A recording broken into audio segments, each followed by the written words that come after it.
All right. What's up, everybody? This is Louie Barletta. Today we're going to show you how to put some rails on. I got these new Jacuzzi tribal rails that we're going to put on this board. So let's get to it. So there's no right or wrong answer as to where you put your rails. You just don't want them underneath your trucks where they'll give you wheel bite.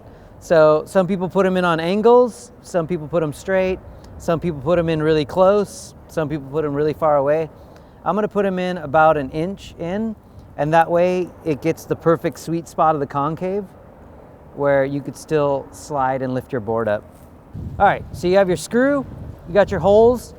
If you start on one end and work your way down, you have the chance of your rail bowing up or bending in or doing something weird. So what I usually do is I start with the very center hole, and I'll put the very center one in first.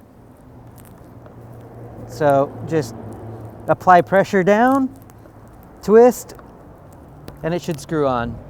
Okay, so again, when you put your screw in the middle first, it gives you that chance to do a little fine tuning and adjusting and getting them perfectly straight if you want, and then just screw them in from there. So this would be the next one.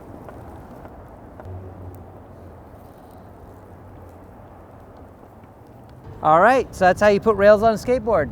Check out our other how-tos on how to put the rest of your skateboard together, and have fun. Bye.